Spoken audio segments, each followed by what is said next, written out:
नमस्कार, मैं रवीश कुमार। क्या आप तैयार हैं एक बार फिर से उस रहस्य की तहकीकात करने के लिए जिसने पूरे देश में तहलका मचा दिया? सबसे पहले तो एक बहुत ही रोचक सवाल पूछता हूं आपसे कि आखिर बीजेपी सरकार डोनाल्ड ट्रंप से इतनी क्यों कांपती है? ट्रंप की एक टिप्पणी पर बीजेपी सांसदों को माफी मांगनी पड़ती है। जी हां, हमने हाल ही में देखा कि विवाद में रही अभिनेत्री राजनेता कंगना रनौत को फिर से सोशल मीडिया पर अपनी ही बातों पर शर्मसार होना पड़ा, और इस बार वजह जानकर आपके होश उड़ जाएंगे। तो चलिए शुरू करते हैं एक रहस्यमय करें। तो चलिए अब वीडियो में आगे बढ़ते हैं। दरअसल कुछ ही दिन पहले कंगना रनौत ने सरल शब्दों में कहा कि अगर ट्रंप अल्फा मेल है तो प्रधानमंत्री नरेंद्र मोदी उन सभी अल्फा मेल के बाप हैं। एक कटाक्ष जिसे कई लोग जलन का नाम दे रहे हैं। इस टिप्पणी के तुरंत बाद बीजेपी के राष्ट्रीय अध्यक्ष जेपी नड्डा ने कंगना को निर्देश दिया, बकवास बंद करो, और परिणाम स्वरूप कंगना को ट्वीट डिलीट कर माफी मांगनी ही पड़ी। लेकिन दोस्तों, क्या आपको याद है कि यह पहली बार नहीं जब कंगना को अपनी बातों के लिए वापसी करनी पड़ी?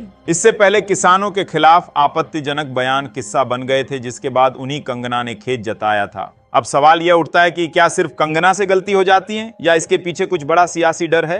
कांग्रेस लगातार कह रही है कि बीजेपी को ट्रंप से डर क्यों लगता है, जबकि उनके प्रधानमंत्री को हर जगह प्यार मिल रहा है। दरअसल ट्रंप ने हाल ही में एप्पल के सीईओ टिम कुक को सलाह दी थी कि भारत में निवेश न करें क्योंकि हमारे यहाँ टैरिफ आसमान छू रहे हैं। इस बयान को सुनकर कंगना का गुस्सा फूटा और उन्होंने मोदी की तारीफ में लंबा चौड़ा पोस्ट लिख डाला कि हमारे प्रधानमंत्री सभी अल्फा मेल के बाप हैं, जिससे ट्रंप की जलन और कूटनीतिक असुरक्षा उजागर हो गई।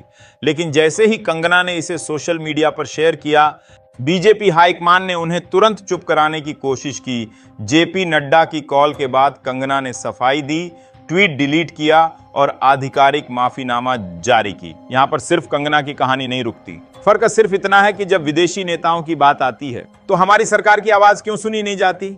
ट्रंप ने 6 दिनों में 6 बार शिमला समझौते पर सवाल उठाए, पाकिस्तान और भारत के बीच द्विपक्षीय मुद्दों में दखल दिया, कश्मीर को 1000 साल पुरानी समस्या करार दिया और ट्रेड डील पर बातचीत करते हुए कहा, इंडिया में बिजनेस करते समय टैरिफ इतना हाई है कि कर पाना मुश्किल है। इन सारे बयानों पर हमारी विदेश मंत्री एस जयशंकर ने सिर्फ यह कहा कि कोई फैसला तब तक नहीं होगा जब तक सभी शर्तें स्पष्ट न हों, और बस यहीं से मीडिया कवरेज खत्म हो गया।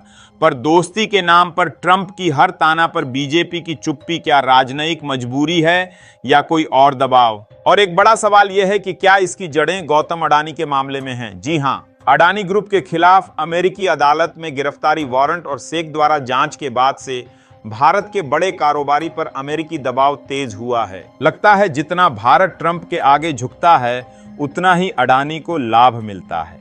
क्या यही वजह है कि हमारे सुप्रीम लीडर की बेइज्जती तक बर्दाश्त हो जाती है, जबकि अन्य देशों ने ऐसे बर्ताव पर कड़ा विरोध किया? कनाडा, मेक्सिको, चीन, ऑस्ट्रेलिया और जर्मनी ने अपनी सीमाओं पर टैरिफ या निवेश के मामलों में कोई समझौता नहीं किया, पर भारत क्यों चुप है? क्योंकि दिलचस्प बात यह है कि जब ऑपरेशन सिंदूर के दौरान भारत ने अमेरिका से कहा था कि अमेरिकी प्रोडक्ट्स पर 0 टैरिफ लगाने के लिए तैयार हैं, तब भी टिम कुक को सलाह दी गई कि वह भारत में निवेश से बचें।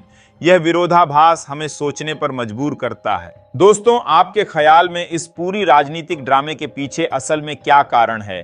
क्या यह सिर्फ विवादास्पद टिप्पणियां हैं या इसके पीछे गहराई से सोची समझी राजनयिक रणनीति है? आपकी राय जानना मेरे लिए बहुत जरूरी है।